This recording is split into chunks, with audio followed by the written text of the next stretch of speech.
Hello, आप सभी का बहुत बहुत स्वागत है नर्सिंग गुरुकुल के इस अमेजिंग से प्लेटफॉर्म पे।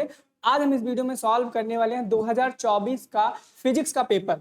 आपने देखा होगा इससे पहले हम बायोलॉजी केमिस्ट्री का कर चुके हैं और पार्ट 3 में फिजिक्स का 2024 का पेपर सॉल्व करने वाले हैं। यही वो पेपर है जो आपके एग्जाम में 2024 में नर्सिंग के एग्जाम में आया था।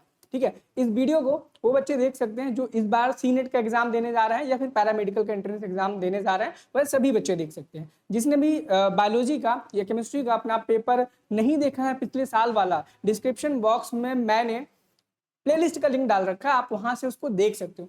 साथ ही साथ चैनल पे नए हो तो चैनल को सब्सक्राइब जरूर करना, क्योंकि आपकी पैरामेडिकल बीएससी नर्सिंग के लिए जितनी भी अपडेट्स हैं, जितनी भी क्लासेस हैं, सारी की सारी आपको इसी चैनल पर देखने को मिलेंगी। यहाँ पर आपको हर सब्जेक्ट के मॉडल पेपर सॉल्व कराए जा रहे हैं, ताकि आपकी जो एंट्रेंस एग्जामिनेशन की प्रिपरेशन है बहुत ही अच्छी तरीके से हो पाए। आपको पता होगा कि आपका जो एंट्रेंस एग्जाम है बहुत ही नजदीक आ चुका है। ऐसे समय में आपको ज्यादा से ज्यादा नंबर ऑफ क्वेश्चन प्रैक्टिस करने की आवश्यकता है, ताकि आपके एग्जाम में क्वेश्चंस का गलत होने के चांसेस बहुत ही कम हो। आप देख सकते हो यहाँ पर वो स्टूडेंट्स हैं जिन्होंने हमारी गाइडेंस में रह करके 2024 में बीएससी नर्सिंग की प्रिपरेशन की थी, और उनको उनके लिए जो भी वो गवर्नमेंट कॉलेज चाहते थे उनको गवर्नमेंट कॉलेज अलॉट हो गया। बहुत सारे ऐसे स्टूडेंट्स भी हैं जिनका हम फोटो यहाँ पर नहीं भी लगा पाए हैं। लेकिन अगर आप भी चाहते हो कि भाई आपकी भी फोटो इंस्पिरेशन के लिए नेक्स्ट ईयर लगाई जाए, तो भाई आप भी अभी से पढ़ाई करना स्टार्ट कर दो, क्योंकि अब आपके एग्जाम में ज़्यादा दिन नहीं बचे हैं। सी नेट वालों के लिए 8 से 9 दिन का समय ही बचा हुआ है। हालांकि पैरामेडिकल वाले स्टूडेंट्स का एग्जाम जून में होगा, सी नेट वाला का भी अभी ऐसा कुछ क्लियर नहीं हुआ। डेट तो 21 मई की दी गई है, लेकिन इसमें हेरफेर हो सकती है। तो भाई आप भी यही चाहो कि भाई आपकी फोटो अगले साल यहाँ पर नर्सिंग गुरुकुल के प्लेटफॉर्म पे दिखाई जाए आपकी भी, और इंस्पायर किया जाए लोगों को भी। ठीक है, देखो जो बच्चे और ज्यादा पढ़ना चाहते हैं और ज्यादा क्वेश्चन प्रैक्टिस करना चाहते हैं, मॉडल पेपर्स को सॉल्व करना चाहते हैं, मॉक टेस्ट देना चाहते हैं, तो उनके लिए हमने कंप्लीट प्रिपरेशन पैकेज बनाया हुआ। ध्यान देना, क्या बनाया? कंप्लीट प्रिपरेशन पैकेज बनाया है। इस कंप्लीट प्रिपरेशन पैकेज में ध्यान देना, आपको 5 मॉडल पेपर्स देखने को मिलेंगे बच्चों। क्या मिलेंगे? 5 मॉडल पेपर देखने को मिलेंगे, जिसमें से पहला जो मॉडल पेपर है वो फ्री है सबके लिए, चाहे आप पैरामेडिकल का दे रहे हो एग्जाम, चाहे सीनेट नाम का एंट्रेंस एग्जाम दे रहे हो। 5 से ज्यादा मिलेंगे अगर आपका एग्जाम एक्सटेंड होता है। जब तक आपका एक्सटेंड होता रहेगा एग्जाम, हम उसी के अकॉर्डिंग आपके जो ये मॉडल पेपर्स हैं उनको भी बढ़ाते जाएंगे। ठीक है, और यहाँ पर मॉडल पेपर आपको 20 से ज्यादा मिलेंगे पर सब्जेक्ट के। हर सब्जेक्ट के आपको 20 से ज्यादा मॉडल पेपर मिल जाएंगे, ताकि आप अपने एंट्रेंस एग्जामिनेशन के लिए अच्छे से प्रिपेयर कर पाओ। एंड आपको एक व्हाट्सएप ग्रुप भी मिल जाएगा, ताकि आपको कोई भी दिक्कत परेशानी हो तो आप हमसे, हमारी टीम से कॉन्टैक्ट करके पूछ सके। एंड देन आपको प्रीवियस ईयर पेपर्स मिलेंगे इसमें। साथ ही साथ में आपको hand written notes and nursing aptitude, English और जीके के वीडियो लेक्चर्स मिल जाएंगे। ध्यान देना, जीके सीनेट वालों को नहीं मिलेगा, क्योंकि सीनेट वालों के में जीके नहीं आती है। जिसके में जो सब्जेक्ट आता है वही मिलेगा। और ध्यान रखें, इन 3 सब्जेक्ट के अलावा, जीके, नर्सिंग एप्टीट्यूड, इंग्लिश के अलावा कोई भी सब्जेक्ट के वीडियो लेक्चर्स आपको यहाँ पर नहीं मिलेंगे। चलिए ज्यादा ना देर करते हुए आपका जो फिजिक्स का पेपर है उसको सॉल्व करते हैं, जो कि 2024 में आपके एग्जाम में आया हुआ था। ठीक है, तो देखो यहाँ पर आपको पता है, आपको ये चीज कि आपका जो 2024 में पेपर हुआ था उसका एग्जाम का जो पैटर्न था वो एकदम डिफरेंट था। डिफरेंट इन द सेंस, वहां पर 40 क्वेश्चन पूछे जाते थे ईच सब्जेक्ट के, यानी कि 200 मार्क्स का पेपर होता था, 200 क्वेश्चन आते थे। लेकिन इस बार क्या हुआ है, 2025 में आपके एंट्रेंस एग्जाम का जो लेवल है, पैटर्न है, वो चेंज कर दिया गया है। पैटर्न चेंज करके 120 क्वेश्चन कर दिया गया है, और 120 में से सिर्फ 24 क्वेश्चन आपके एग्जाम में आएंगे। आप एक तरीके से इसको मान के चलो कि भाई आप 2 बार अगर आपने इस पेपर को सॉल्व कर लिया, तो आप समझ लो 2 बार आपने क्या किया, 2 मॉडल पेपर सॉल्व किए हैं। ठीक है, क्या किए? 2 मॉडल पेपर सॉल्व किए हैं। तो चलो हम देखेंगे। सबसे पहले अब यहाँ पे ये मत देखना भाई क्या क्वेश्चन इजी है, क्या क्वेश्चन हार्ड है। अब आप एक चीज गेस और करना, बहुत सारे बच्चे जो कमेंट करते हैं कि सर आप इतना इजी क्वेश्चन क्यों कराते हो। भाई देखो, जो प्रीवियस ईयर में फ्रीक्वेंटली क्वेश्चंस पूछे गए उन्हीं के बेसिस पे हम क्वेश्चंस को कराते हैं। आप देखते होंगे जब सानिया मैम आपको फिजिक्स के क्वेश्चन कराती होंगी, हर एक पेपर में आपसे किसी ना किसी फिजिकल क्वांटिटी की, किसी ना किसी क्वांटिटी की वो क्या करती है, एक यूनिट पूछती हैं। अब देखो पहला क्वेश्चन ही यूनिट के बारे में पूछ लिया गया 2024 के पेपर में, तो भाई क्यों ना यूनिट पढ़ाएं।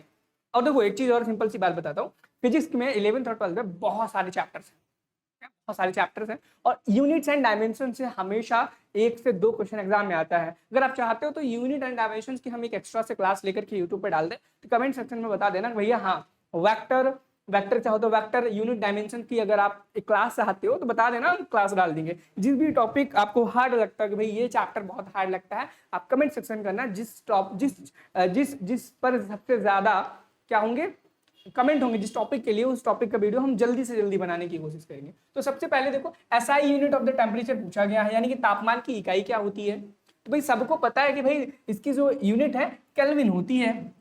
क्या होती है? केल्विन होती है। एसआई यूनिट की बात किया गया है, लेकिन सीजीएस में हम क्या करते हैं, सीजीएस में हम डिग्री सेल्सियस को भी इस्तेमाल करते हैं।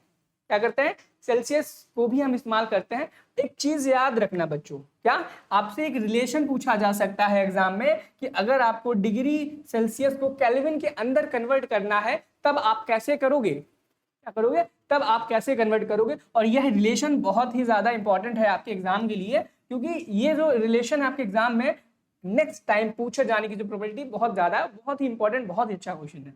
जैसे कि अगर आपको डिग्री सेल्सियस को केल्विन में चेंज करना है, ठीक है, क्या करना है, डिग्री सेल्सियस को केल्विन में चेंज करना है, तो क्या करना है, मैंने यही बोला ना। तो भैया एक फॉर्मूला याद कर लो। अगर डिग्री सेल्सियस में आपको दिया गया, डिग्री के सेल्सियस में आप 273 प्लस कर दो, क्या कर दो, 273 प्लस कर दो, तो यह जो क्वांटिटी बन के आएगी वो केल्विन के अंदर कन्वर्ट हो जाएगी। ये बहुत ही इंपॉर्टेंट है। क्या है? बहुत ही इंपॉर्टेंट है, इस चीज को याद रखना। और एक चीज याद रखना, क्या, एक चीज याद रखना कि जितना चेंज अगर हम डिग्री सेल्सियस में करेंगे उतना ही चेंज हमारे किस में होगा, केल्विन में होगा। किस में होगा? केल्विन में होगा। किस में होगा? केल्विन में होगा। इस चीज को याद रखना। क्या करना? इस चीज को याद रखना। अगर हम लोअर पॉइंट और हाइयर पॉइंट का बात करें, क्या, लोअर पॉइंट और हाइयर पॉइंट की बात करें, तो डिग्री सेल्सियस में, किसमें, डिग्री सेल्सियस में जो लोअर फ्रीजिंग पॉइंट होता है, LFP होता है, वो 0 डिग्री सेल्सियस होता है बच्चों। क्या होता है? 0 डिग्री सेल्सियस होता है। वहीं पर लेकिन हाईएस्ट जो पॉइंट होता है वो 100 डिग्री सेल्सियस होता है। ये चीज आपको पता होगी। लेकिन वहीं पर अगर हम बात करें, तो अगर हम किसकी बात करें, केल्विन की, तो ये 273 से लेकर के 373 रहती है, 373 रहती है। अब देखो इन दोनों के बीच का डिफरेंस कितना है, 100 है ना। सेम उसी प्रकार से 100 है इसमें भी। तो जितना चेंज आप इसमें करोगे, चेंज की बात हो रही, घटने बढ़ने की बात नहीं की जा रही है।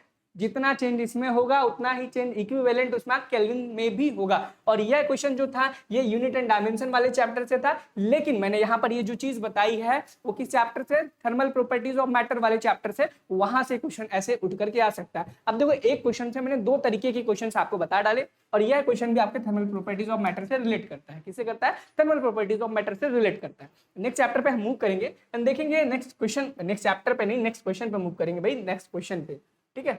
अगला क्वेश्चन, अब देखो अगला क्वेश्चन अगले चैप्टर से है।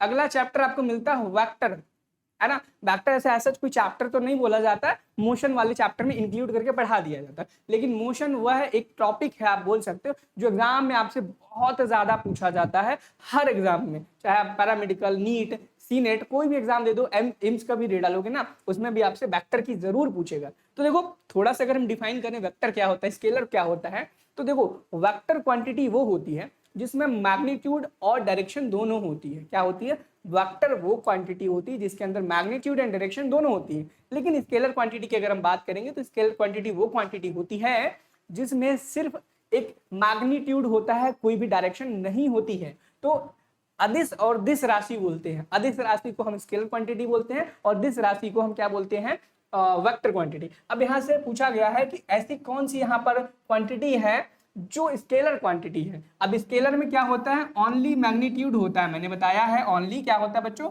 मैग्नीट्यूड होता है, ठीक है, ओनली मैग्नीट्यूड होता है, कोई भी डायरेक्शन नहीं होती है। लेकिन जब आप देखोगे डिस्प्लेसमेंट, डिस्प्लेसमेंट एक वेक्टर क्वांटिटी है, वेलोसिटी एक वेक्टर क्वांटिटी है, ठीक है। उसी प्रकार से एक्सीलरेशन भी आपकी क्या है, वेक्टर क्वांटिटी है। लेकिन अगर जब आप यहाँ पर स्पीड को देखोगे तो स्पीड एक क्या है, स्पीड क्या है, स्पीड एक स्केलर क्वांटिटी है बच्चों। क्या है? स्पीड एक स्केलर क्वांटिटी है। तो ध्यान देना इस क्वेश्चन का, क्वेश्चन नंबर 2 का जो करेक्ट आंसर हो जाएगा वो हो जाएगा ऑप्शन नंबर सी हो जाएगा इसका करेक्ट आंसर। क्या हो जाएगा? ऑप्शन नंबर सी इसका करेक्ट आंसर हो जाएगा। अब हम नेक्स्ट क्वेश्चन पे अगर मूव करें, क्वेश्चन नंबर 3 पर, तो क्वेश्चन नंबर 3 देखो क्या कहता है। क्वेश्चन नंबर 3 कहता है, बहुत ही इंपॉर्टेंट, बहुत ही अच्छा क्वेश्चन है और एक क्लास 10th लेवल का क्वेश्चन है बच्चों।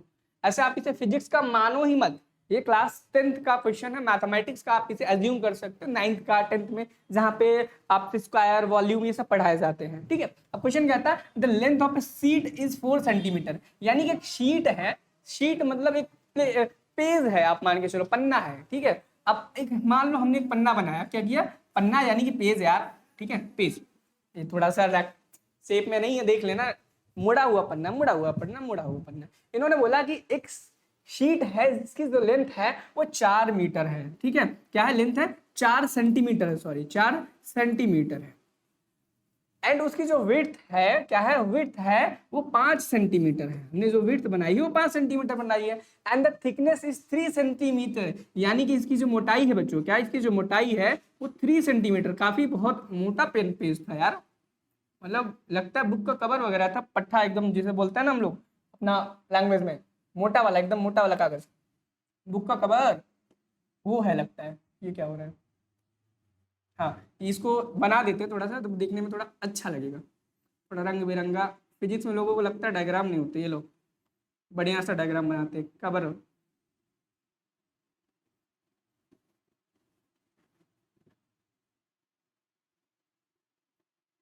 ठीक है, जाओ इतना बहुत है, इतनी ड्राइंग बहुत है। और आधे से ज्यादा ऐसे बच्चे होंगे मुझे लगता है ना जिन्होंने अपने इस क्वेश्चन का आंसर अभी तक निकाल लिया होगा, क्योंकि क्वेश्चन बहुत ज़्यादा सिंपल है। लेकिन कुछ बच्चे ऐसे होंगे जिन्होंने आंसर तो निकाल लिया होगा, लेकिन ऑप्शंस को देख के थोड़ा सा कंफ्यूज हो रहे होंगे कि भैया हमने आंसर तो निकाल लिया लेकिन क्वेश्चन ऑप्शन से मैच ही नहीं कर रहा। क्योंकि ये क्वेश्चन ना बहुत ज़्यादा कंफ्यूजिंग है। क्या है, बहुत कंफ्यूजिंग है, क्योंकि इस क्वेश्चन में ऑप्शन ही गलत लिखा हुआ है। क्या है, ऑप्शन ही गलत लिखा हुआ है। और इसकी जो थिकनेस है बच्चों वो है 3 सेंटीमीटर। कितनी है, 3 सेंटीमीटर। अब इस क्वेश्चन में पूछा गया है आपसे कि इस शीट का वॉल्यूम क्या होगा, 3 सेंटीमीटर। तो क्वेश्चन में पूछा गया है the volume of the sheet would be, यानी कि शीट की जो वॉल्यूम होगी वो क्या होगी। अब बच्चों देखो, एक जो शीट है इमेजिन करो वो कैसी दिखती है भाई, cubical, cuboidal, rectangular, circle, spherical. अब जब इमेजिन करोगे तो भाई देखोगे आप ये ना क्यूबॉइडल दिखेगी भाई। क्यूबॉइडल इसी प्रकार से तो होता है ना, एक ये 2D हो गया, लेकिन अगर जब हम इसी को 3D में बनाएंगे तो इसे क्यूबॉइडल बोल देंगे। ठीक है, क्या बोल देंगे, क्यूबॉइडल। सेम इसी प्रकार की तो दिखेगी, इसमें लेंथ है, ब्रेड्थ है, हाइट है। और अगर हमें इसका वॉल्यूम निकालना हो, वॉल्यूम निकालना तो क्या करते हैं, हम क्या करते हैं, length into breadth into height, LBH कर देते हैं ना। तो सेम चीज यहीं पर हम करेंगे। तो लेंथ हमारा यहाँ पर कितना दिया गया है, लेंथ दिया गया है 4 सेंटीमीटर, 4 सेंटीमीटर। विड्थ दिया गया है कितना, 5 सेंटीमीटर। और हाइट दिया गया है 3 सेंटीमीटर। थिकनेस यानी कि हाइट 5 4 जा 20, 23 जा 60 सेंटीमीटर क्यूब। कितना हो गया बच्चों, 60 सेंटीमीटर क्यूब। लेकिन जब आप ये क्यूब लिखा है ध्यान देना, क्योंकि वॉल्यूम है, वॉल्यूम में है, वॉल्यूम हमेशा क्यूब में होता है, जो एरिया होता है वो स्क्वायर में होता है। क्या, जो वॉल्यूम होता है वो क्यूब में होता है, एरिया जो है वो स्क्वायर में होता है। अब देखोगे यहाँ पर क्यूब तो दिया गया, यहाँ पर भी क्यूब दिया गया, यहाँ पर भी क्यूब दिया है, लेकिन ये क्वेश्चन में यहाँ पे ना 60 सेंटीमीटर क्यूब था, गलती से वो मिसप्रिंट टाइप हुआ है। इस क्वेश्चन का right answer option number D हो जाएगा, 60 सेंटीमीटर क्यूब। क्या हो जाएगा, 60 सेंटीमीटर क्यूब। आई होप आपको ये चीज समझ में आई होगी बहुत ही अच्छी तरीके से। चलो अगले क्वेश्चन में मूव करते हैं, अगला क्वेश्चन देखते हैं। और ये पेपर ना, ये जो है फिजिक्स का, मैंने टेलीग्राम पे डाल दिया। व्हाट्सएप ग्रुप में होता क्या है ना, बच्चा आज ज्वाइन करेगा उसको मिल जाएगा, लेकिन जो ज्वाइन PDF डालने के बाद ज्वाइन करेगा उसको नहीं मिलता, बार बार फिर मैसेज करते हैं। तो मैं आप सोच रहा हूँ कि टेलीग्राम यूज करूँ। टेलीग्राम का लिंक और बाकी जो भी सोशल हैंडल्स है सारे लिंक आपको डिस्क्रिप्शन बॉक्स में मिल जाएंगे। अब देखो फिर से अगली जो है पहले चैप्टर से ही आ गई, फिजिकल वर्ड करके चैप्टर है ना आपका एनसीईआरटी में पहला, उसी से है। Which of the following is a derived quantity, इनमें से कौन सी क्वांटिटी है जो डिराइव्ड है। क्या है, डिराइव्ड है, यूनिवर्सल नहीं है। आपकी यूनिवर्सल 7 क्वांटिटी होती है, फंडामेंटल क्वांटिटीज आपकी 7 होती हैं। कौन कौन सी होती हैं, अब देखो इस क्लास का मजा देखो। अब जो 7 फंडामेंटल क्वांटिटीज होती हैं वो आपको बतानी, कुछ तो आपको अभी यहाँ देखने को मिल जानी है, बाकी की जो बचा हुई फंडामेंटल क्वांटिटी है वो आपको कमेंट सेक्शन में हमें बतानी है कि भैया ये रही बची हुई फंडामेंटल क्वांटिटीज। ठीक है, क्या है, ये रही बची हुई फंडामेंटल क्वांटिटीज। जैसे 4, अगर आप देखोगे मास एक फंडामेंटल क्वांटिटी है, लेंथ एक फंडामेंटल क्वांटिटी है, टाइम एक फंडामेंटल क्वांटिटी है, तो 3 फंडामेंटल क्वांटिटी तो मैंने यही बता डाली आपको। बाकी की बची हुई जो फंडामेंटल क्वांटिटी है वो आपको बतानी है हमें कमेंट सेक्शन में, ताकि हम देख पाए भैया आपकी एग्जाम अभी 10 दिन में होने वाला है और आपकी प्रिपरेशन कितनी हुई है। तो भैया इसमें से फोर्स ही ऐसा एक डिराइव्ड क्वांटिटी है। क्या है? फोर्स एक ऐसी क्वांटिटी है जो कि डिराइव्ड है। अगर आपको ये डिराइव्ड क्वांटिटी फंडामेंटल क्वांटिटी के भी कंसेप्ट नहीं पता है तो भी कमेंट करके बताना, ताकि हम जब आपका वन शॉट मैराथन लेंगे फिजिक्स का, केमिस्ट्री का, बायो का, नर्सिंग एप्टीट्यूड का, तब आपको ये चीजें हम उस टाइम पे सिखा सकेंगे। बच्चों को ये भी नहीं आती, इस लेवल का भी हमें बताना है। ठीक है, तो कमेंट में बताना बची हुई 4 फंडामेंटल क्वांटिटीज। अगले क्वेश्चन में मूव करेंगे। अगला क्वेश्चन कहता है, भाई देखो बहुत सिंपल क्वेश्चन है, 1-2 क्वेश्चन हार्ड है जो कि छोड़ने होते हैं। जो बहुत ज्यादा हार्ड क्वेश्चन आ जाते हैं ना, बच्चा लगभग छोड़ ही देता है, उसे करता नहीं है। ये क्वेश्चन है, the rate of change of the position of object with respect to the time. With respect to the time बोला गया है। क्वेश्चन क्या कह रहा है कि, अरे एक सेकंड, हाँ क्वेश्चन कह रहा है with respect to the time, rate of change of the position, rate of change of position, position बोले तो डी, डी बोले तो डिस्टेंस, क्या बोले तो डी बोले तो डिस्टेंस या डिस्प्लेसमेंट आप बोल सकते हो, डिस्प्लेसमेंट या डिस्टेंस बोल सकते हो, अपॉन टाइम। ये किस चीज का फॉर्मूला होता है? किसका होता है? स्पीड का होता है। भाई देखो कितना सिंपल क्वेश्चन पूछा, स्पीड का होता है। तो भैया स्पीड का, स्पीड तो ऑप्शन में नहीं है, लेकिन पोजीशन की बात की गई है। पोजीशन को डिस्प्लेसमेंट बोलते हैं, और डिस्प्लेसमेंट जब आता है तो वो वेलोसिटी होती है, स्पीड नहीं होती है। अब याद रखना, जो स्पीड होती है वो वेक्टर क्वांटिटी होती है। वेक्टर क्योंकि इसके अंदर डायरेक्शंस होती हैं, लेकिन स्पीड के अंदर कोई भी डायरेक्शन नहीं होती और वह एक स्केलर क्वांटिटी होती है। नेक्स्ट क्वेश्चन पे मूव करेंगे, क्वेश्चन नंबर 6 में। क्वेश्चन नंबर 6 कहता है, ये देखो फिर से वेक्टर का क्वेश्चन, फिर से वेक्टर का क्वेश्चन। अब देखो इस क्वेश्चन में बोला गया, the vector sum of the vectors a plus b is equal to the vector sum b plus a. This property is called a plus b vector को अगर हम vector a plus vector b को अगर हम जोड़ते हैं और वह इक्वल आता है vector b plus vector a के, बिल्कुल आएगा, बिल्कुल आएगा। और ये जो प्रॉपर्टी है ना वेक्टर की, इस प्रॉपर्टी को हम क्या बोलते हैं? इस प्रॉपर्टी को याद रखना कम्यूटेटिव प्रॉपर्टी बोलते हैं। अब देखो इस प्रॉपर्टी पे क्वेश्चन आ गया तो हो सकता है बची हुई एसोसिएटिव प्रॉपर्टी, डिस्ट्रीब्यूटिव, शून्य, नल, जितने भी वेक्टर होते हैं, वेक्टर के टाइप होते हैं, उनको पढ़ डालना। कोई भी पूछा जा सकता है आपसे। देखो अब मैं इन सबको एक्सप्लेन इसीलिए नहीं कर रहा हूँ क्योंकि भाई देखो अभी हमने कितने क्वेश्चन किए, 6 क्वेश्चन किए हैं, इतने में ही 17-18 मिनट हो गए हैं। अब सभी क्वेश्चन को बहुत ज्यादा डीपली एक्सप्लेन करूंगा तो भैया 1.5-2 घंटे का लेक्चर बन जाएगा, तो बच्चा बोर होने लगता है। ठीक है, अगले क्वेश्चन पे चले। अगला क्वेश्चन देखते हैं। अगला क्वेश्चन कहता है कि how does the pressure vary as we come down from the mountain top to the sea level. जैसे जैसे हम पर्वत की चोटी से समुद्र तल की ओर आते हैं, दाब में कैसे परिवर्तन होता है।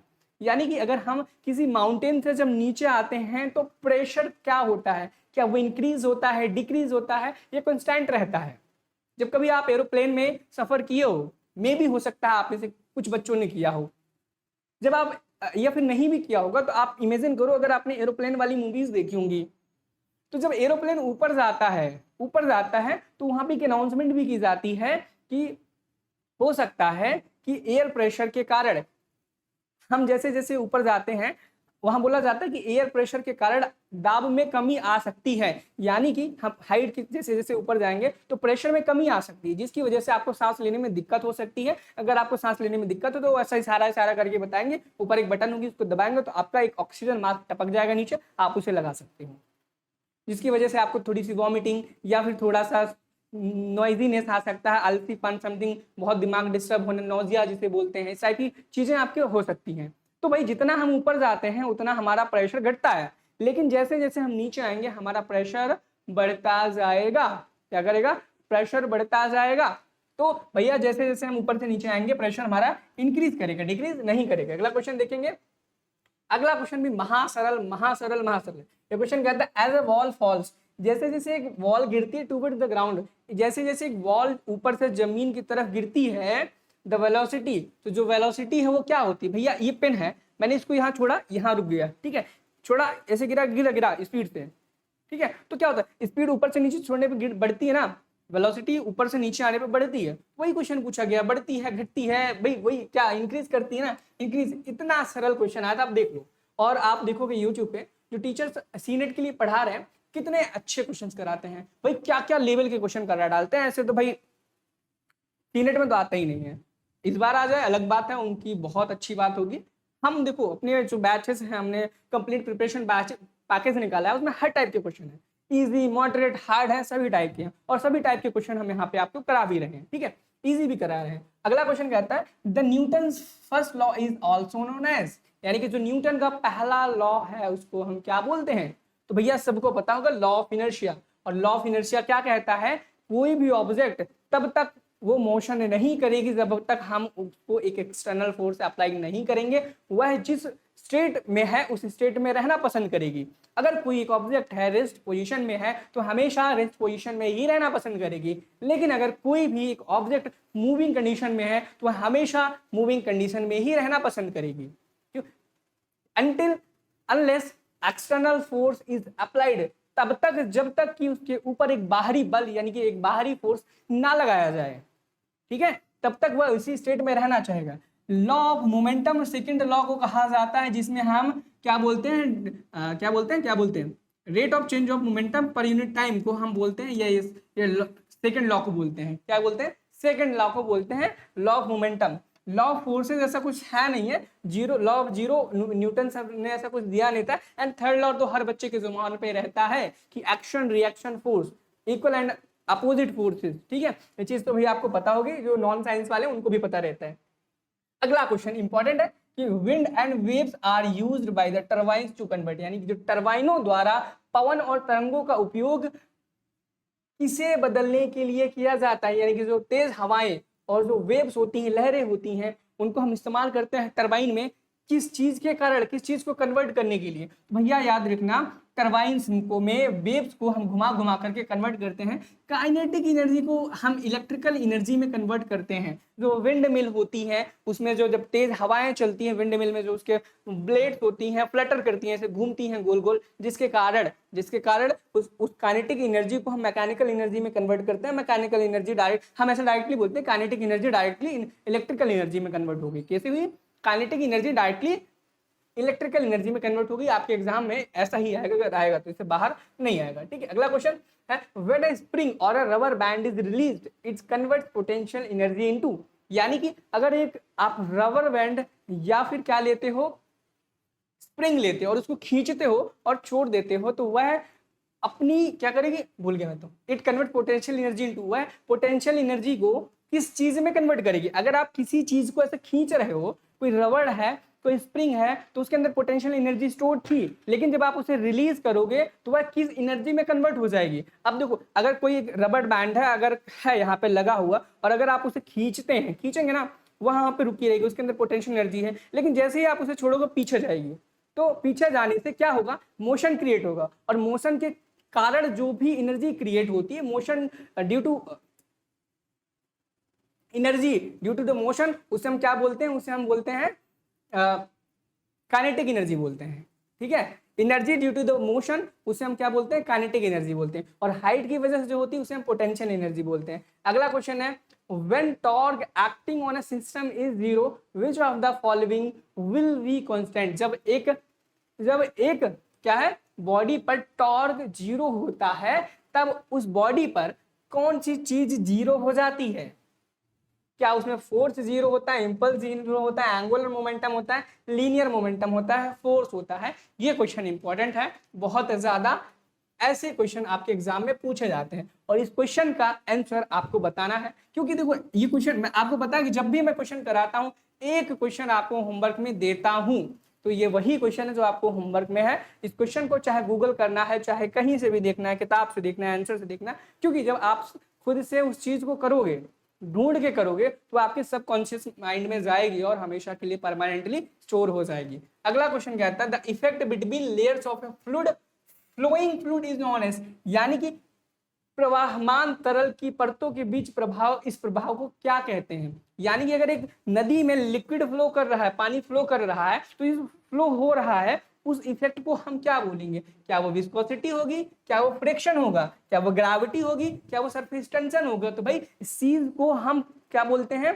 फ्लूइडिटी को, जब कोई भी फ्लूइड फ्लो करता है, इस चीज को हम विस्कोसिटी बोलते हैं। क्या बोलते हैं? विस्कोसिटी बोलते हैं। और याद रखना, विस्कोसिटी का फॉर्मूला भी याद रखना, 6 पाई NV करके होता है ना, उसको याद कर लेना, वो एग्जाम में पूछा जाता है। ठीक है, आपके एग्जाम में क्या पता पूछ ले भैया, अगर किस्मत आपकी अच्छी हुई तो।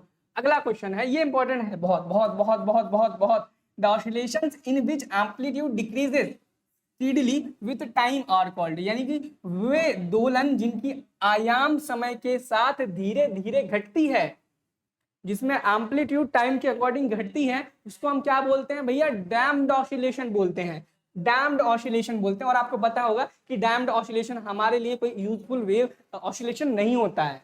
क्या होता है ये? इसे हम डैम्प्ड ऑसिलेशन या फिर स्टेशनरी ऑसिलेशन, स्टेशनरी ऑसिलेशन भी बोलते हैं, स्टेशनरी ऑसिलेशन भी बोलते हैं। स्पेलिंग देख लेना भाई, लाइन बड़ी सी खींच दी मैंने क्योंकि टाइम कम है और वीडियो की लेंथ ज्यादा हो जाएगी। Sound passes from one place to another in the form of, यानी कि जो ध्वनि है एक स्थान से दूसरे स्थान पर किस रूप में जाती है? क्या वो रेज के फॉर्म में जाती है? कभी आपने सुना है कि साउंड रेज निकल रही हो? कभी आपने सुना साउंड वेव्स निकल रही हो? क्या आपने सुना साउंड एनर्जी निकल रही हो? कभी आपने सुना है साउंड लाइट निकल रही हो? भैया साउंड वेव बोला, सुना होगा आपने साउंड वेव।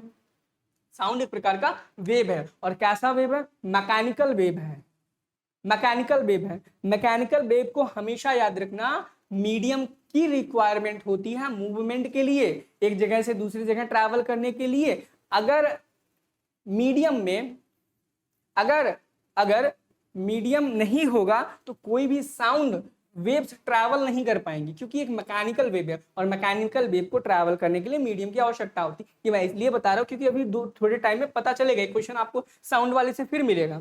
अगला क्वेश्चन कहता है the distance between any two consecutive crest and trough is called, यानी कि किसी भी दो लगातार शिखर या गर्त के बीच की दूरी को हम क्या बोलते हैं? ट्रफ एंड क्रस्ट को क्या बोलते हैं? क्या हम उसे फ्रीक्वेंसी बोलते हैं, पीरियड बोलते हैं, वेवलेंथ बोलते हैं, फेज डिफरेंस बोलते हैं? भाई इस चीज को हम क्या बोलते हैं? इसको हम बोलते हैं वेवलेंथ बोलते हैं। क्या बोलते हैं? वेवलेंथ बोलते हैं बच्चों, क्या बोलते हैं? वेवलेंथ बोलते हैं। अगले क्वेश्चन पे चलें। देखो अभी थोड़ी देर पहले मैंने एक क्वेश्चन कराया था, पहला ही क्वेश्चन था जो केल्विन जिसका आंसर था। मैंने उसमें कुछ फॉर्मूला बताए थे आपको, like delta C equal to delta K, change in degree Celsius equal to change in Kelvin. ठीक है, ये टेम्परेचर डिफरेंस के लिए। और आपको एक चीज और बताई थी कि भैया अगर आपको डिग्री सेल्सियस में कोई क्वांटिटी दी गई है और आपको केल्विन में कन्वर्ट करना है तो 273 उसमें प्लस कर देना है, और तो ये केल्विन में आंसर आ जाएगा। यही एक फॉर्मूला बताया था ना। अभी क्वेश्चन देखो, ये क्वेश्चन कहता है the melting point of wax is equal to 330, यानी कि एक वैक्स है उसकी जो मेल्टिंग पॉइंट है 330 केल्विन है, जो कि इक्वल है किसके? क्या वो 603 के इक्वल है? क्या वो 57 डिग्री के इक्वल है? क्या वो 603 माइनस के इक्वल है या -57 के इक्वल है? अब हमें केल्विन में दिया गया और सी में निकालना है, हम क्या करेंगे? तो भैया के हमें सी में निकालना है ना, सी में निकालना है, तो भैया हम क्या करेंगे? तो हम क्या करेंगे? के -273 हो जाएगा, के -273 हो जाएगा ना, के -273 इक्वल टू डिग्री सेल्सियस। ठीक है, अब के की वैल्यू कितनी होती है? के की वैल्यू यहाँ पे 330 दी गई इन्होंने, 330 minus 273 equal two degree Celsius. अब इस क्वेश्चन को आप सॉल्व कर लेना, बहुत इजी है, करोगे आंसर आ जाएगा। और पॉजिटिव में देखो, अब देखो 603 तो आने से रहा, माइनस में वैल्यू जाएगी नहीं क्योंकि ये बड़ी है वो छोटी है, तो ये वाला भी नहीं होगा, ये वाला बिल्कुल नहीं होगा। तो इसका जो राइट आंसर हो जाएगा ऑप्शन नंबर बी हो जाएगा। क्या हो जाएगा? ऑप्शन नंबर बी हो जाएगा। क्या हो जाएगा? ऑप्शन नंबर बी हो जाएगा इसका।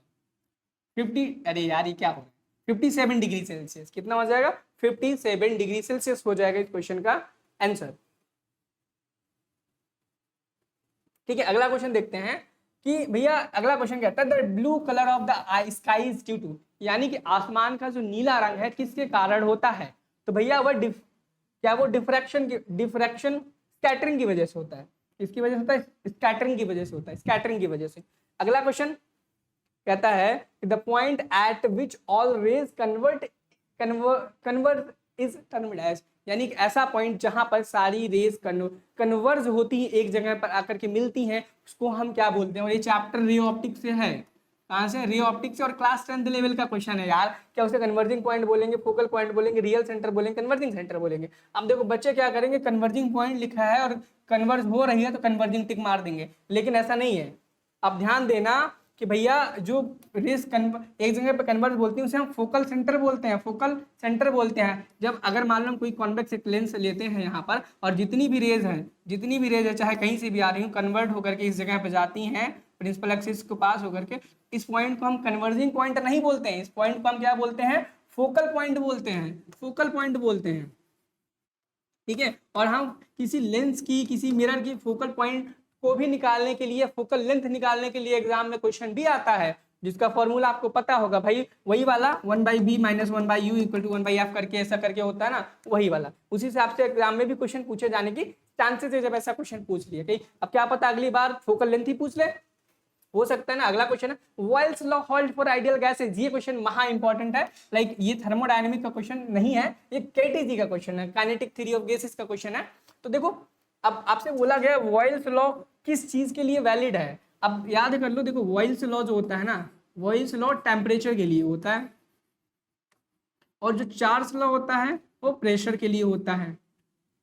अब BTCP करके याद कर सकते हो भाई, ऐसी तरीके से मैंने याद किया है। बॉयल्स में टेम्परेचर कांस्टेंट होता है एंड क्या चार्ल्स में प्रेशर कांस्टेंट होता है। जब टेम्परेचर कांस्टेंट होता है तो हम इसे आइसोथर्मल बोलते हैं। क्या बोलते हैं, आइसोथर्मल बोलते हैं बच्चों, क्या बोलते हैं, आइसोथर्मल बोलते हैं। इवन यहाँ पे जब प्रेशर कांस्टेंट होता है तो आइसोबैरिक बोलते हैं, आइसोबेरिक बोलते हैं। इवन जब यहाँ पर वॉल्यूम कांस्टेंट होता है तो ये क्या है, वॉल्यूम कांस्टेंट होता है, तब हम उसे क्या बोलते हैं, आइसोकोरिक बोलते हैं। ठीक है, हो सकता है आपके एग्जाम में कुछ भी पूछ लिया जाए इनमें से, ठीक है, क्या बोलते हैं, आइसोकोरिक बोलते हैं। तो क्या इसका आंसर हो जाएगा बी और टी, ठीक है। तो आइसोथर्मल प्रोसेस हो जाएगा, क्या हो जाएगा, आइसोथर्मल। और एडियाबैटिक में याद रखना क्यू की जो वैल्यू होता है, rate of change of heat 0 होती है, उसके अंदर कोई भी हीट का चेंज नहीं होता है, ठीक है। अगला question, entropy remains constant in a process, यानी कि किस प्रोसेस में एंट्रोपी कांस्टेंट रहती है, ये थर्मोडायनामिक क्वेश्चन है। रिवर्सिबल प्रोसेस में हमेशा एडियाबैटिक के, क्या एडियाबैटिक के रिवर्सिबल प्रोसेस में, सिर्फ एडियाबैटिक नहीं बोलेंगे, एडियाबैटिक के रिवर्सिबल प्रोसेस में आपकी जो क्या होती है, एंट्रोपी होती है, एंट्रोपी एस होता है जो वो कांस्टेंट रहती है, क्या रहती है, कांस्टेंट रहती है, याद रखना। अगला क्वेश्चन देखेंगे, the transfer of gross heat energy between two bodies stop when the both of the bodies attend the same. देखो ये बोला गया कि जो दो चीजें हैं, दो मैंने मान लो दो लोहे की रॉड ले ली हैं, दो लोहे की रॉड ले ली और आपस में उनको टच करा दिया, अलग अलग थी, दोनों को किनारे किनारे से हम गर्म कर रहे हैं और दोनों गर्म होते जा रहे हैं, होते जा रहे हैं, होते जा रहे हैं, होते जा रहे हैं। कब तक गर्म होंगे, जब तक दोनों के कॉर्नर्स का या फिर पूरे का टेम्परेचर कांस्टेंट नहीं हो जाता, क्योंकि हीट फ्लो ही तब करती है टेम्परेचर डिफरेंस की वजह से। जब टेम्परेचर डिफरेंस ही नहीं रहेगा तो भैया हीट ही नहीं फ्लो करेगी, टेम्परेचर डिफरेंस की वजह से तो हीट फ्लो करता है, तो भैया यहाँ पे क्या हो जाएगा, टेम्परेचर। अगला question, magnified image can be formed by which mirror. मेरे बहुत सिंपल, बहुत इजी क्वेश्चन है कि मैग्नीफाइड इमेज किस मिरर के द्वारा बनेगा, भैया कॉन्वेक्स मिरर के द्वारा है। क्वेश्चन नंबर 24 कहता है, ये क्या हो गया, ये क्या क्या क्या क्या क्या हो गया, हाँ कहाँ गया क्वेश्चन, हाँ क्वेश्चन नंबर 21 पे हम वापस आ गए हैं, तो 24 पे हम चलते हैं धीरे धीरे। क्वेश्चन नंबर 24, हाँ अब क्वेश्चन कहता है the number of images of an object placed between the two parallel mirror. अगर हम दो पैरेलल मिरर के बीच में कोई एक ऑब्जेक्ट रख दें तो कितनी इमेजेस बनेंगी, भाई बहुत इंपॉर्टेंट क्वेश्चन है, इन्फिनाइट बनेगी। क्या बनेगी, इन्फिनाइट इमेजेस बनेंगी अगर हम दो मिरर्स को पैरेलली रख दें। क्या करें, जब दो मिरर्स को हम पैरेलली रख दें, इसके बीच में एक यहाँ ऑब्जेक्ट रख दें, तो इसकी रिफ्लेक्शन यहाँ पड़ेगी, इसकी यहाँ पड़ेगी, इसकी यहाँ पड़ेगी, इसकी यहाँ पड़ेगी, इसकी यहाँ पड़ेगी। अगर आप कभी बचपन में नाई की दुकान पे गए जहाँ बाल कटवाते होगे, आपने देखा होगा आपके सामने एक बड़ा सा शीशा लगा रहता है, एक पीछे शीशा रखता है, लेकिन अगर आप ऐसे झुक के देखोगे इसमें ना, जब आप देखोगे तो आपकी ही तस्वीर इतनी बार दिखेगी आप गिन भी नहीं पाओगे। इसकी रिफ्लेक्शन उसमें, उसकी रिफ्लेक्शन उसमें, उसकी रिफ्लेक्शन उसमें, उसकी रिफ्लेक्शन उसमें, ऐसे बार बार करके इनफिनाइट टाइम्स तक वो रिफ्लेक्शन शो होती रहती, जब तक आप देख पाओगे तब तक। और ये क्वेश्चन इनकम्प्लीट है, क्वेश्चन नंबर 25 वाला, इस क्वेश्चन को अभी मत करो, ठीक है। टाइपिंग के टाइम पे गड़बड़ हो गया, तभी मैं सॉल्व कर रहा था, हुआ नहीं, तो उसका रीजन क्या निकल के आया, इनकम्प्लीट है। अगला question, the range of a laboratory thermometer is, यानी कि लेबोरेटरी में जो थर्मोमीटर होता है उसकी वैल्यू कितनी होती है, -10 डिग्री से लेकर के 110 डिग्री सेल्सियस तक की होती है। क्या होती है, -10 डिग्री से लेकर के 110 डिग्री सेल्सियस तक की होती है। लेकिन आपसे क्या पता है, एग्जाम में पूछ लिया जाए, और एग्जाम में पूछ लिया जाएगा तो आप क्या करना, केल्विन में पूछा जाएगा तो भाई 273 इसमें ऐड कर देना, 273 इसमें ऐड कर देना। अगला क्वेश्चन देखेंगे, अगला क्वेश्चन क्या भाई, अब देखो रे ऑप्टिक्स से कितने क्वेश्चन पूछे गए हैं, वेव से तो पूछा ही नहीं है, वेव से एक आध क्वेश्चन पूछे हैं, बट रे ऑप्टिक्स से कम 4 से 5 क्वेश्चन पूछे हैं। A light ray is incident on a plane mirror, एक प्लेन मिरर है, चलो हम बना लेते हैं, जो जो बोले हम बनाते जाएंगे, न्यूमेरिकल है। A light ray is incident on a plane mirror, चलो एक लाइट है, हम रे है, इसको हमने इंसिडेंट कराया, ठीक है, इंसिडेंट कराया, और ठीक है ये हमारा नॉर्मल है, क्या है बच्चों, ये नॉर्मल है, नॉर्मल है, ठीक है। Plane mirror placed horizontal plane, अब हॉरिजेंटल भी हमने रख दिया था, making an angle of 30 degree with the vertical, 30 degree angle बना रहा है वर्टिकल के साथ, हॉरिजेंटल के साथ नहीं बना रहा है। तो ये जो इंसिडेंस का एंगल 30 डिग्री है इसका वर्टिकल से, इससे वर्टिकल से।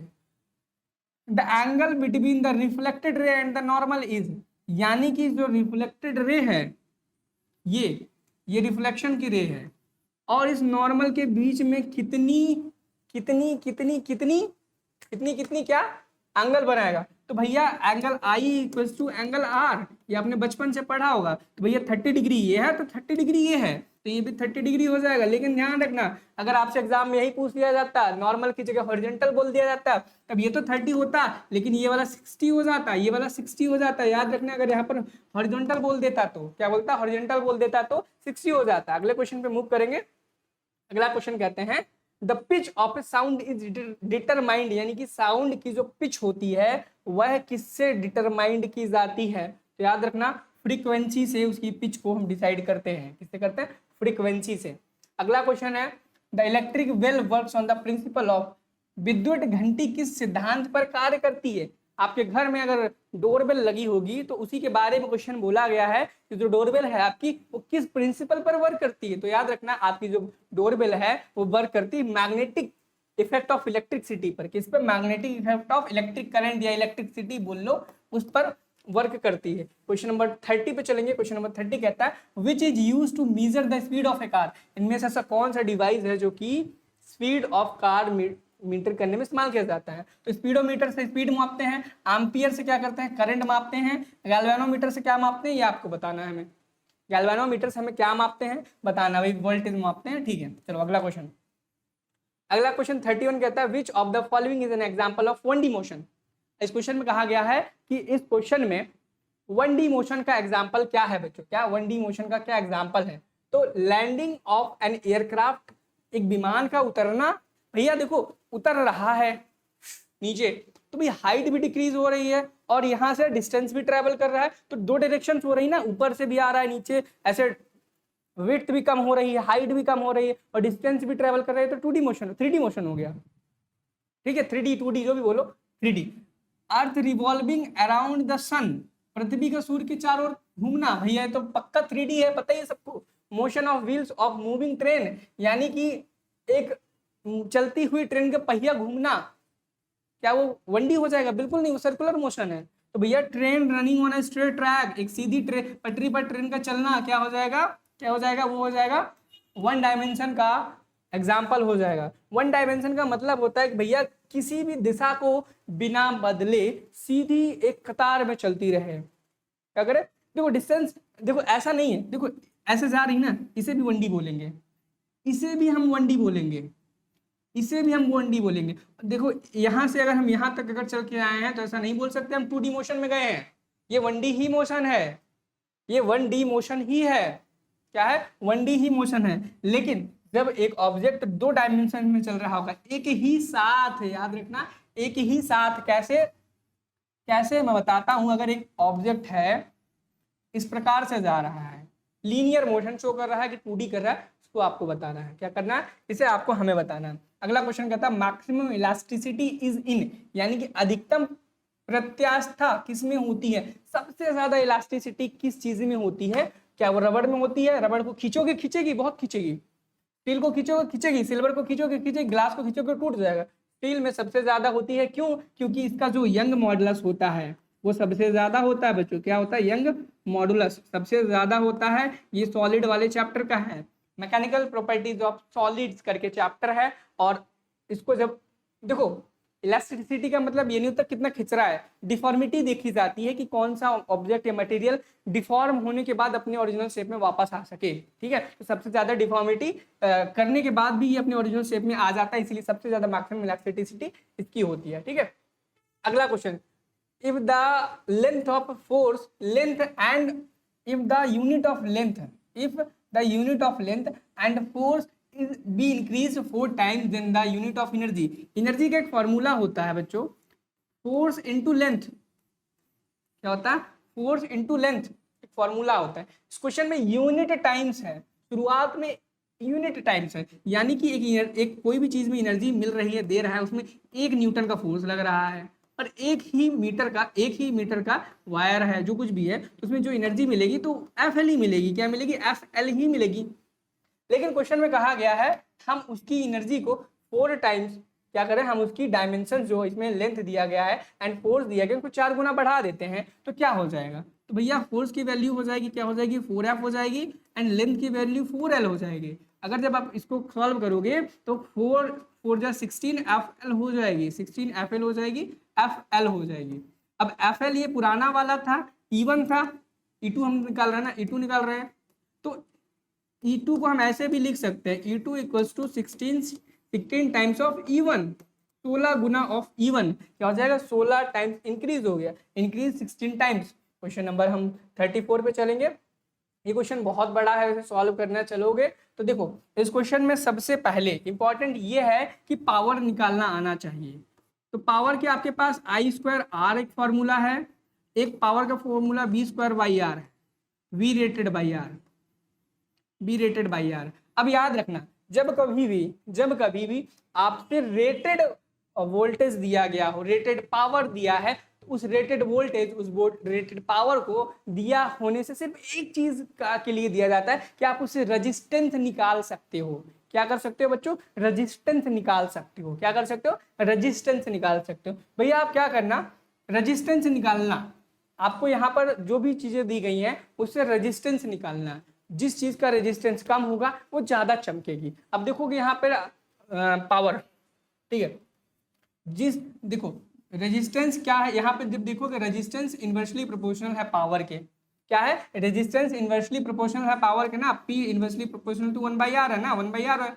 अब जब आप देखोगे इसका मान लो x आएगा, इसका अगर x आया है तो भैया इसका 2x नहीं आएगा, इसका x/समथिंग आएगा। क्यों, क्योंकि इन्वर्सली प्रोपोर्शनल है पावर और रेजिस्टेंस। जब आप निकालोगे, सॉल्व करोगे तो यही कुछ आएगा और इसका जो आंसर हो जाएगा 100 what bulb will have more brightness, 100 what bulb will have more brightness, यानी कि 100 वाट वाला ज्यादा चमकेगा। इस चीज को समझने के लिए भाई, ध्यान रखने के लिए आप इतना याद रख लो, जो कम पावर लेगा वो ज्यादा चमकेगा, जो कम पावर लेगा वो ज्यादा चमकेगा। क्या करेगा, जो कम पावर लेगा वो ज्यादा चमकेगा। ठीक है, क्या करेगा, जो कम पावर लेगा वो ज्यादा चमकेगा। इस चीज से आपको ऐसे याद रखना है। ठीक है, अगला question, if a vibrating body produce 20 vibrations in 10 second then what is the frequency. आपने फ्रीक्वेंसी का एक फॉर्मूला सुना होगा, F = 1/T, है ना। अब ये इन्वर्सली प्रोपोर्शनल होता है, सच बताऊं तो। अब इस इन्वर्सली चलो ठीक है, छोड़ जो भी है, अब यहाँ पे यही कर लो, number of vibrations upon time, ये फॉर्मूला है फ्रीक्वेंसी का। जब आप इसे सॉल्व करोगे 20 बाई क्या है 20 वाइब्रेशंस हैं 10 सेकेंड में, तो जो फ्रीक्वेंसी हो जाएगी आपकी 2 हर्ट्ज हो जाएगी, वो हो जाएगी 2 हर्ट्ज हो जाएगी। अब एग्जाम में आपसे हर्ट्ज की जो फ्रीक्वेंसी की जो यूनिट हर्ट्ज वो किसने दी गई थी, हेनरी हर्ट्ज ने दी थी। ये क्वेश्चन भी आपसे एग्जाम में पूछा जा सकता है। अगला क्वेश्चन है, if the velocity of a wave is 220 metre per second, velocity of wave दिया गया है 220 मीटर पर सेकेंड दिया गया है। कितना दिया गया, 220 मीटर पर सेकेंड आपको एग्जाम में दिया गया क्वेश्चन में। The distance travelled by the wave in 2 second is, यानी कि डिस्टेंस ट्रेवल्ड आपको दिया गया, निकालना है, और टाइम आपको 2 सेकेंड दिया गया है। भैया बहुत ही सिंपल क्वेश्चन है, speed equal to distance upon time होता है। ठीक है, और आपको डिस्टेंस निकालना है, distance equals to speed into time हो जाएगा। स्पीड की वैल्यू 220 दी गई है, 2 सेकंड में निकालना है, इंटू 2 कर देंगे, ये 440 हो जाएगा, 440 मीटर हो जाएगा, 440 मीटर हो जाएगा। बहुत सिंपल, बहुत इजी क्वेश्चन है। 440 मीटर होगा, याद रखना option number C. Option number B नहीं होगा क्योंकि किलोमीटर में दिया गया है, हम एसआई यूनिट में सारी चीजों को कर रहे हैं। अगला क्वेश्चन देखें, क्वेश्चन नंबर 37। क्वेश्चन नंबर 37 कहता है इन अ स्ट्रीम और a river water flowing over stones causes the stones to be rounded and the smooth due to, यानी कि नदी में अगर पत्थर पड़े रहते हैं, आप देखोगे जब नदी के अंदर पत्थर पड़े रहते हैं, आप उन्हें उठा करके देखोगे तो पत्थर का जो किनारा है ना, वो किनारा नहीं ऐसे राउंडेड राउंडेड हो जाएगा। कभी भी आपको नदी के अंदर जो पत्थर मिलते हैं वो चार कोने के नहीं मिलेंगे, चार कोने का पत्थर पड़ा हो, ठीक है। तो किसके कारण होता है, क्या रोलिंग फ्रिक्शन के कारण होता है, स्लाइडिंग फ्रिक्शन, फ्रिक्शन के कारण, विस्कस फ्लूइड के फ्रिक्शन के कारण, तो याद रखना फ्रिक्शन के कारण होता है। फ्रिक्शन लग लग के, फ्रिक्शन लग लग के, घिस घिस के पत्थर को गोल बना दिया जाता है, चिकना हो जाता है। क्या हो जाता है, चिकना हो जाता है। आ गया क्वेश्चन साउंड वाला। साउंड कैन ट्रैवल थ्रू, यानी कि साउंड किससे, ध्वनि किसके माध्यम से यात्रा कर सकती है, क्या गैसेस से कर सकती है, सॉलिड से कर सकती है, लिक्विड से कर सकती है। तो मेरे भाई सॉलिड, लिक्विड, गैस तीनों से कर सकती है, ये चीज आपको बहुत अच्छे से पता होगा। अगला question, you see light before you hear the thunder because, यानी कि आप जब बिजली गरजती है तो आप बिजली को पहले देख लेते हैं, साउंड उसकी बाद में सुनाई देती है। ऐसा क्यों होता है, क्योंकि जो बिजली की चमक है, लाइट की जो स्पीड है बहुत ज्यादा है, किसके कंपैरिजन में, साउंड के कंपैरिजन में। सी की वैल्यू जो होती है 3 × 10⁻8 मीटर पर सेकंड होती है, 10⁸ मीटर पर सेकंड होती है, पर सेकंड होती है। ये स्पीड हो गया लाइट का, लेकिन वहीं पर अगर हम साउंड की बात करें तो 344 मीटर पर सेकंड होता है। आप समझो कितना कम है, ये बहुत ज्यादा कम है, बहुत ज्यादा। Sound travel slower than the light, ये इसका करेक्ट आंसर हो जाएगा। एंड आज का last question student, the size of an air bubble is rising up in water, यानी कि एक एयर बबल है, क्या है, एयर बबल है, पानी के अंदर डूबा है, लेकिन वह ऊपर उठ रहा है, क्या है, ऊपर उठ रहा है। तो उसमें क्या है, उसका जो साइज है वो क्या डिक्रीज करेगा, इंक्रीज करेगा, कांस्टेंट रहेगा, में इंक्रीज और डिक्रीज करेगा। तो याद रखना जब भी ऊपर जाएगा तो साइज बढ़ेगा और जब नीचे जाएगा तो साइज डिक्रीज करेगा। तो मैंने आज आपको फिजिक्स के 40 टोटल पूरे क्वेश्चन करा दिए। पार्ट 3 था प्रीवियस ईयर पेपर 2024 का सॉल्यूशन पेपर का, और इसके बाद आपका क्या आने वाला है, इसके बाद आपका इंग्लिश आएगा। इंग्लिश के भी आपके 40 क्वेश्चन होंगे, नर्सिंग एप्टीट्यूड के भी 40 क्वेश्चन होंगे टोटल, फिर आपका पेपर खत्म हो जाएगा, यानी कि 200 क्वेश्चन पूरे करा दिए जाएंगे, ठीक है। इसके पहले वाले अगर आपने लेक्चर्स नहीं देखे हैं, पार्ट 1, पार्ट 2, पार्ट 3, उनको भी देखो और अपना कंप्लीट प्रिपरेशन पैकेज को भी ज्वाइन करो, ताकि आप उसमें ज्यादा से ज्यादा मॉक टेस्ट दे पाओ, अपने आप को एनालाइज कर पाओ और अपने आप को सुधार पाओ, ताकि आपका एग्जाम है बहुत ही बेहतरीन, बहुत ही अच्छा जाए। मिलते हैं नेक्स्ट वीडियो में इंग्लिश के साथ। Thank you, have a nice day, bye bye.